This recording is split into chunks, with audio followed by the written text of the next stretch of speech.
ಆಕಾಶವಾಣಿ ಪ್ರದೇಶ ಸಮಾಚಾರ ಓದುತ್ತಿರುವವರು ಹರ್ಷವರ್ಧನ್ ಶೀಲ್ವಂತ್. ಮುಖ್ಯಾಂಶಗಳು. ಒಂದು ರಾಷ್ಟ್ರ ಒಂದು ಚುನಾವಣೆ, ಸಂಸದ ಪಿಪಿ ಚೌಧರಿ ಅಧ್ಯಕ್ಷತೆಯ ಜಂಟಿ ಸಂಸದೀಯ ಸಮಿತಿ ಬೆಂಗಳೂರಿಗೆ ಭೇಟಿ. ವಿಶೇಷಚೇತನ ಮಕ್ಕಳಿಗಾಗಿ ಉಡುಪಿಯಲ್ಲಿ ರಾಜ್ಯದಲ್ಲೇ ಪ್ರಥಮ ಸಾಮರ್ಥ್ಯವನ. 10ಕ್ಕಿಂತ ಹೆಚ್ಚು ಮಹಿಳೆಯರಿರುವ ಕಚೇರಿಗಳಲ್ಲಿ ಶೀ ಬಾಕ್ಸ್ ಅಳವಡಿಸಲು ಧಾರವಾಡ ಜಿಲ್ಲಾಡಳಿತದಿಂದ ಕ್ರಮ.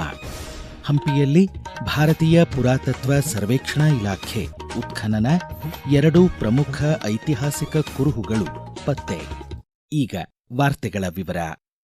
ಲೋಕಸಭೆ ಹಾಗೂ ರಾಜ್ಯ ವಿಧಾನಸಭೆಗಳ ಚುನಾವಣೆಯನ್ನು ಏಕಕಾಲಕ್ಕೆ ನಡೆಸುವ ಉದ್ದೇಶದಿಂದ ಒಂದು ರಾಷ್ಟ್ರ ಒಂದು ಚುನಾವಣೆ ಧ್ಯೇಯದೊಂದಿಗೆ ಸಂವಿಧಾನದ 129ನೇ ತಿದ್ದುಪಡಿ ಪ್ರಸ್ತಾವಿತ ವಿಧೇಯಕ 2024 ಮತ್ತು ಕೇಂದ್ರಾಡಳಿತ ಪ್ರದೇಶಗಳ ಕಾನೂನುಗಳ ತಿದ್ದುಪಡಿ ವಿಧೇಯಕ 2024 ದೇಶದ ಪ್ರಜಾಪ್ರಭುತ್ವ ಮತ್ತು ಚುನಾವಣಾ ಚೌಕಟ್ಟಿನ ಕಾರ್ಯನಿರ್ವಹಣೆಯ ಮೇಲೆ ಬೀರುವ ವ್ಯಾಪಕ ಪರಿಣಾಮಗಳನ್ನು ಅಭ್ಯಸಿಸಲು ಸಂಸದ ಪಿಪಿ ಚೌಧರಿ ಅಧ್ಯಕ್ಷತೆಯ ಜಂಟಿ ಸಂಸದೀಯ ಸಮಿತಿ ಬೆಂಗಳೂರಿಗೆ ಭೇಟಿ ನೀಡಿದೆ.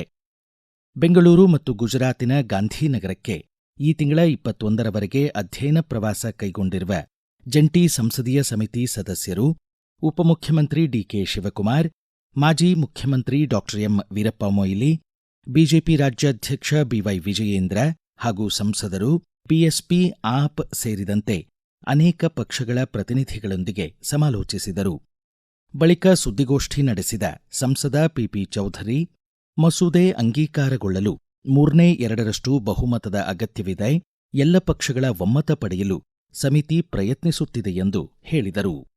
वन नेशन वन इलेक्शन के लिए कमेटी जो है पार्लियामेंट्री स्टैंडिंग कमेटी, जो parliamentary joint committee JPC Bangalore और अहमदाबाद के दौरे पे आई हुई है और सारे स्टेक होल्डर्स को सुनने का हर राज्य में जाकर करके ये कार्यक्रम है. वन नेशन वन इलेक्शन का मतलब है कि लोकसभा और विधानसभा का चुनाव पूरे देश में एक साथ हो. एक साथ का मतलब ये नहीं कि एक दिन हो, लेकिन फेजेज में हो, जो भी सुविधा हो चुनाव आयोग को. तो 1980s के बाद में चुनाव आयोग ने भी अपनी रिपोर्ट में समय समय पर यह कहा कि एक साथ देश में चुनाव कराए जाने चाहिए. लॉ कमीशन ऑफ इंडिया ने भी अपनी 2-3 रिपोर्ट में ये कहा कि एक साथ चुनाव कराना देश के हित में है, नेशनल इंटरेस्ट में है. उसके अलावा नीति आयोग ने भी अपने पेपर में कहा. और यही नहीं, parliamentary standing committee on law and justice, जिसके चेयरमैन नचियापन थे, वो कांग्रेस के सांसद थे राज्यसभा के, उन्होंने भी अपनी रिपोर्ट में ये कहा कि देश में एक साथ चुनाव कराए जाने चाहिए. और वो रिपोर्ट यूनिनमस थी, सारे अक्रॉस द पार्टी लाइन सभी सांसदों ने ये बात कही. ವಿಶೇಷಚೇತನ ಮಕ್ಕಳಿಗಾಗಿ ಉಡುಪಿಯಲ್ಲಿ ರಾಜ್ಯದಲ್ಲೇ ಪ್ರಥಮ ಸಾಮರ್ಥ್ಯವನ ರೂಪಿಸಲಾಗುತ್ತಿದೆ ಎಂದು ಜಿಲ್ಲಾ ಉಸ್ತುವಾರಿ ಸಚಿವರಾದ ಲಕ್ಷ್ಮೀ ಹೆಬ್ಬಾಳ್ಕರ್ ಉಡುಪಿಯಲ್ಲಿ ತಿಳಿಸಿದ್ದಾರೆ. 4,90,00,000 ರೂಪಾಯಿ ವೆಚ್ಚದಲ್ಲಿ ವಿಶೇಷಚೇತನರಿಗೆ ಸಮಗ್ರ ಪುನರ್ವಸತಿ, ಚಿಕಿತ್ಸಾ ಸೇವೆಗಳು, ಉದ್ಯೋಗಾವಕಾಶ ಮತ್ತು ಸ್ವತಂತ್ರ ಸ್ವಾವಲಂಬಿ ಜೀವನಕ್ಕೆ ಸಾಮರ್ಥ್ಯ ವೃದ್ಧಿಸುವ ನಿಟ್ಟಿನಲ್ಲಿ ವಿಶಿಷ್ಟ ಪಾರ್ಕ್ ನಿರ್ಮಾಣವಾಗಲಿದೆ ಎಂದರು. ಜಿಲ್ಲಾ ಪಂಚಾಯಿತಿ ಸಿಇಒ ಅಧ್ಯಕ್ಷತೆಯಲ್ಲಿ ಪ್ರತ್ಯೇಕ ಸಾಮರ್ಥ್ಯ ಟ್ರಸ್ಟ್ ರಚಿಸಲಾಗಿದೆ. 1.5 ಕೋಟಿ ರೂಪಾಯಿ ರಾಜ್ಯ ಸರ್ಕಾರದ ಅನುದಾನ ನೀಡಲಾಗಿದೆ ಎಂದು ಹೇಳಿದರು. ಸರ್ಕಾರಿ, ಖಾಸಗಿ ಕಚೇರಿಗಳು ಮತ್ತು ಕೈಗಾರಿಕೆಗಳಲ್ಲಿ 10ಕ್ಕಿಂತ ಹೆಚ್ಚು ದುಡಿಯುವ ಮಹಿಳೆಯರಿದ್ದಲ್ಲಿ ಕಡ್ಡಾಯವಾಗಿ ಮತ್ತು ತುರ್ತಾಗಿ ಶೀ ಬಾಕ್ಸ್ ಅಳವಡಿಸುವಂತೆ ಧಾರವಾಡ ಜಿಲ್ಲಾಧಿಕಾರಿ ಆರ್ ಸ್ನೇಹಲ್ ಆದೇಶಿಸಿದ್ದಾರೆ. ಕೆಲಸದ ಸ್ಥಳದಲ್ಲಿ ಮಹಿಳೆಯರ ಮೇಲಿನ ಲೈಂಗಿಕ ಕಿರುಕುಳ ನಿಷೇಧ ಕಾಯ್ದೆ 2013 ಜಿಲ್ಲೆಯಲ್ಲಿ ಪರಿಣಾಮಕಾರಿಯಾಗಿ ಜಾರಿಗೊಳಿಸಲು ಕ್ರಮ ಕೈಗೊಂಡಿದ್ದಾಗಿ ಪ್ರದೇಶ ಸಮಾಚಾರಕ್ಕಾಗಿ ಮಾಹಿತಿ ನೀಡಿದ ಅವರು, ಪಾಶ್ ಕಾಯ್ದೆ 2013ಕ್ಕೆ ಸಂಬಂಧಿಸಿ ಸ್ಥಳೀಯ ದೂರು ಸಮಿತಿಯನ್ನು ರಚಿಸಲಾಗಿದೆ. 928 ಕಚೇರಿಗಳಲ್ಲಿ ಶೀ ಬಾಕ್ಸ್ ಅಳವಡಿಸಲಾಗಿದೆ ಎಂದರು.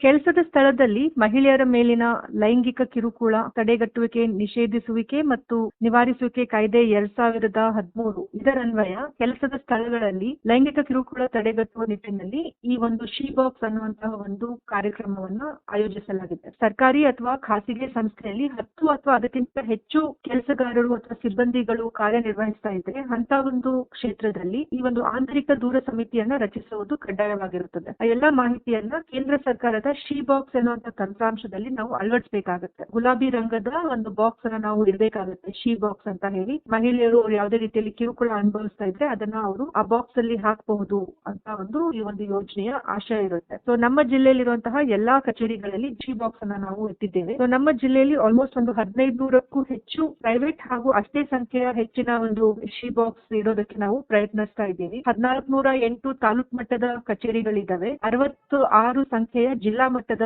ಕಚೇರಿಗಳಿದ್ದಾವೆ, 400 ಪ್ರೈವೇಟ್ ಆಫೀಸ್ಗಳು ಕೂಡ ಇದ್ದಾವೆ. ಈಗ ಪ್ರಕಟಣೆ, ನಂತರ ಪ್ರದೇಶ ಸಮಾಚಾರ ಮುಂದುವರಿಯುವುದು. ನಮ್ಮ ಎಲ್ಲಾ ರಾಷ್ಟ್ರೀಯ ವಾರ್ತೆಗಳು ಹಾಗೂ ಪ್ರದೇಶ ಸಮಾಚಾರ ಈಗ ಆಕಾಶವಾಣಿ ನ್ಯೂಸ್ ಕನ್ನಡ ಯೂಟ್ಯೂಬ್ ಚಾನೆಲ್ನಲ್ಲಿ ಲಭ್ಯ. ನಮ್ಮ ಎಕ್ಸ್ ಖಾತೆ ಮತ್ತು ಇನ್ಸ್ಟಾಗ್ರಾಂ ಖಾತೆ ಆಕಾಶವಾಣಿ ನ್ಯೂಸ್ ಕನ್ನಡ. ಹೆಚ್ಚಿನ ಮಾಹಿತಿಗಾಗಿ ನಮ್ಮ ಫೇಸ್ಬುಕ್ ಖಾತೆ AIR ಕನ್ನಡ ನ್ಯೂಸ್ ಅನುಸರಿಸಿ. ಮಾಹಿತಿಯ ಹೂರಣ ವಾರದ ಕಾರ್ಯಕ್ರಮ ಪ್ರಚಲಿತ ವಿದ್ಯಮಾನ ಪ್ರತಿ ಬುಧವಾರ 9:15. ಪ್ರದೇಶ ಸಮಾಚಾರ ಕೇಳುತ್ತಿದ್ದೀರಿ. ವಿಶ್ವ ಪಾರಂಪರಿಕ ತಾಣ ಹಂಪಿಯಲ್ಲಿ ಭಾರತೀಯ ಪುರಾತತ್ವ ಸರ್ವೇಕ್ಷಣಾ ಇಲಾಖೆ ಕೈಗೊಂಡಿರುವ ಉತ್ಖನನ ಕಾರ್ಯದಲ್ಲಿ 2 ಪ್ರಮುಖ ಐತಿಹಾಸಿಕ ಕುರುಹುಗಳು ಪತ್ತೆಯಾಗಿವೆ. ಪ್ರದೇಶ ಸಮಾಚಾರಕ್ಕಾಗಿ ವಿಜಯನಗರ ಜಿಲ್ಲೆ ಹೊಸಪೇಟೆ ತಾಲೂಕು ಹಂಪಿ ವಲಯದ ಪುರಾತತ್ವ ಸರ್ವೇಕ್ಷಣೆ ಸಹಾಯಕ ಅಧೀಕ್ಷಕ ಡಾ ಜೆ ರವಿಕುಮಾರ್ ಮಾಹಿತಿ ನೀಡಿದ್ದಾರೆ. ಇತ್ತೀಚೆಗೆ ಆನೆಲಾಯದ ಹಿಂದಿರುವ ಜೈನ ಮಂದಿರದ ಹತ್ತಿರ ಉತ್ಖನನವನ್ನು ಕೈಗೊಳ್ಳಲಾಗಿದೆ. ನಮಗೆ ದೇವಾಲಯದ ಕುರುಹುಗಳು ಪತ್ತೆಯಾಗಿವೆ. ಮಹಾನಿರ್ದೇಶಕರು ಭಾರತೀಯ ಪುರಾತತ್ವ ಸರ್ವೇಕ್ಷಣಾ ನವದೆಹಲಿಯರಿಂದ ಅನುಮತಿಯನ್ನು 2025-26ನೇ ವಿತ್ತೀಯ ವರ್ಷಕ್ಕೆ ಪಡೆದುಕೊಳ್ಳಲಾಗಿದೆ. ಈ ಪರಿಸರದಲ್ಲಿನ ಎಲ್ಲ ಮುಳ್ಳು ಕಂಟಿಗಳನ್ನ ಕ್ಲೀನ್ ಮಾಡಿದ ನಂತರ ಉತ್ಖನನವನ್ನು ಕೈಗೊಂಡಾಗ ನಮಗೆ ದೇವಾಲಯದ ಮೇಲ್ಚಾವಣಿಯ ರೀತಿಯ ಕುರುಹು ಪತ್ತೆಯಾಗಿದೆ. ಬಹುಶಃ ಇದು ಗರ್ಭಗೃಹ ಇರಬಹುದು. ಇದರ ಅಳತೆ 4.5 ಮೀಟರ್ ಉದ್ದ, 4.3 ಮೀಟರ್ ಅಗಲ. ಪ್ರಸ್ತುತ ದೇವಾಲಯದ ಮೇಲ್ಚಾವಣಿಯ ರೀತಿಯ ಅವಶೇಷಗಳು ನಮಗೆ ಗೋಚರಿಸುತ್ತಿವೆ. ಉತ್ಖನನವನ್ನು ಮುಂದುವರಿಸಿದಾಗ ಭಿತ್ತಿಯ ಅಥವಾ ಗೋಡೆಯ ಮತ್ತು ಅಡಿಪಾಯದ ಪತ್ತೆ ಹಚ್ಚುವ ಕಾರ್ಯವನ್ನು ಇನ್ನು ಮುಂದುವರಿಸಬೇಕಾಗಿದೆ. ಆಹಾರ ಸುರಕ್ಷತೆ ಮತ್ತು ಗುಣಮಟ್ಟ ಇಲಾಖೆ ಕೋಲಾರ ಜಿಲ್ಲೆಯಲ್ಲಿ ಸಂಗ್ರಹಿಸಿದ್ದ 6 ವಿವಿಧ ತರಕಾರಿಗಳ ಮಾದರಿಗಳ ತಪಾಸಣಾ ವರದಿ ಪ್ರಕಟವಾಗಿದ್ದು ಉತ್ತಮ ಗುಣಮಟ್ಟದಿಂದ ಕೂಡಿವೆ ಎಂದು ದೃಢಪಟ್ಟಿದೆ. ಕೃಷಿ ಉತ್ಪನ್ನ ಮಾರುಕಟ್ಟೆಯಿಂದ ಸಂಗ್ರಹಿಸಲಾದ ಒಟ್ಟು 6 ತರಕಾರಿ ಮಾದರಿಗಳನ್ನು ಬೆಂಗಳೂರಿನ ಸಾರ್ವಜನಿಕ ಪ್ರಯೋಗಾಲಯ ಪ್ರಮಾಣೀಕರಿಸಿದೆ. ಕೋಲಾರ ತಾಲೂಕು ನರಸಾಪುರದ ದೊಣ್ಣೆ ಮೆಣಸಿನಕಾಯಿ, ಮುಳಬಾಗಿಲು ತಾಲೂಕು ಬೈರಕೂರು ಹೋಬಳಿಯ ನವಿಲುಕೋಸು, ಮುಳಬಾಗಿಲು ತಾಲೂಕು ನಂಗಲಿಯ ಹೀರೆಕಾಯಿ, ಶ್ರೀನಿವಾಸಪುರ ತಾಲೂಕಿನ ಹಾಗಲಕಾಯಿ, ಮಾಲೂರಿನ ಬೀಟ್ರೂಟ್ ಹಾಗೂ ಎಚ್-ಕ್ರಾಸ್ನ ದುಂಡು ಬದನೆಕಾಯಿಯನ್ನು ಸಾರ್ವಜನಿಕರು ಬಳಸಬಹುದಾಗಿದೆ. ಶಿವಮೊಗ್ಗ ಜಿಲ್ಲೆ ತೀರ್ಥಹಳ್ಳಿ ತಾಲೂಕು ಕೋಣಂದೂರು ಸಮೀಪ ಹುಲ್ಲತ್ತಿ ರಸ್ತೆಯಲ್ಲಿ ಸಂಭವಿಸಿದ ಲಾರಿ ಅಪಘಾತದಲ್ಲಿ ಓರ್ವ ಬಾಲಕ ಸ್ಥಳದಲ್ಲೇ ಮೃತಪಟ್ಟಿದ್ದು ಹಲವರು ಗಂಭೀರವಾಗಿ ಗಾಯಗೊಂಡಿದ್ದಾರೆ. ಹರಿಹರ ಮೂಲದ 35 ಜನ ಪ್ರಯಾಣಿಕರನ್ನು ಹೊತ್ತ ಲಾರಿ ಹಣೆಗೆರೆ ಕಟ್ಟೆಯಿಂದ ಪೀರನಗುಡ್ಡದ ಕಡೆಗೆ ತೆರಳುತ್ತಿದ್ದ ವೇಳೆ ತಿರುವಿನಲ್ಲಿ ಚಾಲಕನ ನಿಯಂತ್ರಣ ತಪ್ಪಿ ಮಗುಚಿತು ಎಂದು ವರದಿ ತಿಳಿಸಿದೆ. ಈಗ ಸಂಕ್ಷಿಪ್ತ ಸುದ್ದಿಗಳು. ಕರ್ನಾಟಕ ಮರಾಠ ಸಮುದಾಯಗಳ ಅಭಿವೃದ್ಧಿ ನಿಗಮ ಬೆಂಗಳೂರಿನಲ್ಲಿ ಇಂದು ಶಹಾಜಿ ರಾಜೇ ಭೋಸ್ಲೆ ಮಹಾರಾಜರ ಜಯಂತ್ಯುತ್ಸವ ಆಯೋಜಿಸಿದೆ. ಡಿಜಿಟಲ್ ಲೈಫ್ಲೈನ್ಗಳು ಸಂಪರ್ಕಿತ ಜಗತ್ತಿನಲ್ಲಿ ಸ್ಥಿತಿಸ್ಥಾಪಕತ್ವವನ್ನು ಬಲಪಡಿಸುವುದು ಎಂಬ ಧ್ಯೇಯದೊಂದಿಗೆ ಇಂದು ವಿಶ್ವ ದೂರಸಂಪರ್ಕ ಮತ್ತು ಮಾಹಿತಿ ಸೊಸೈಟಿ ದಿನಾಚರಣೆ. ಇಂದು ವಿಶ್ವ ಅಧಿಕ ರಕ್ತದೊತ್ತಡ ಜಾಗೃತಿ ದಿನವನ್ನು ಸಹ ಆಚರಿಸಲಾಗುತ್ತಿದೆ. ರಾಜ್ಯ ಮಹಿಳಾ ಆಯೋಗದ ಅಧ್ಯಕ್ಷೆ ಡಾ ನಾಗಲಕ್ಷ್ಮಿ ಚೌಧರಿ ಇಂದು ಬೆಳಗ್ಗೆ 9:20ಕ್ಕೆ ಹುಬ್ಬಳ್ಳಿಯ ಕೆಎಂಸಿ ಆಸ್ಪತ್ರೆಗೆ ಭೇಟಿ ನೀಡಲಿದ್ದಾರೆ. ಧಾರವಾಡ ಜಿಲ್ಲೆಯ ಮತದಾರ ಯಾದಿಯ ವಿಶೇಷ ಸಮಗ್ರ ಪರಿಷ್ಕರಣೆ ಮ್ಯಾಪಿಂಗ್ ಕಾರ್ಯ ಇಂದು ಮತ್ತು ನಾಳೆ ಹಾಗೂ 23 ಮತ್ತು 24ರಂದು ವಿಶೇಷ ಅಭಿಯಾನ ಜರುಗಲಿದೆ ಎಂದು ಜಿಲ್ಲಾಧಿಕಾರಿ ಆರ್ ಸ್ನೇಹಲ್ ತಿಳಿಸಿದ್ದಾರೆ. ನಾಳೆ 18ರಿಂದ 25ರವರೆಗೆ ಎಸ್ಎಸ್ಎಲ್ಸಿ 2ನೇ ವಾರ್ಷಿಕ ಪರೀಕ್ಷೆ ರಾಜ್ಯಾದ್ಯಂತ ನಡೆಯಲಿದೆ. ಎಲ್ಲ ಸಿದ್ಧತೆಗಳು ಪೂರ್ಣಗೊಂಡಿವೆ. ಕೊನೆಯಲ್ಲಿ ಮತ್ತೊಮ್ಮೆ ಮುಖ್ಯಾಂಶಗಳು.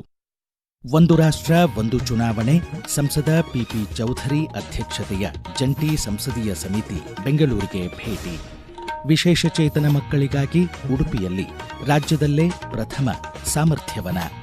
10ಕ್ಕಿಂತ ಹೆಚ್ಚು ಮಹಿಳೆಯರಿರುವ ಕಚೇರಿಗಳಲ್ಲಿ ಶೀ ಬಾಕ್ಸ್ ಅಳವಡಿಸಲು ಧಾರವಾಡ ಜಿಲ್ಲಾಡಳಿತದಿಂದ ಕ್ರಮ. ಹಂಪಿಯಲ್ಲಿ ಭಾರತೀಯ ಪುರಾತತ್ವ ಸರ್ವೇಕ್ಷಣಾ ಇಲಾಖೆ ಉತ್ಖನನ, 2 ಪ್ರಮುಖ ಐತಿಹಾಸಿಕ ಕುರುಹುಗಳು ಪತ್ತೆ. ಇಲ್ಲಿಗೆ ಪ್ರದೇಶ ಸಮಾಚಾರ ಮುಕ್ತಾಯವಾಯಿತು. ನಮ್ಮ ಮುಂದಿನ ರಾಷ್ಟ್ರೀಯ ವಾರ್ತಾ ಪ್ರಸಾರ ಈ ಬೆಳಗ್ಗೆ 7:35 ನಿಮಿಷಕ್ಕೆ.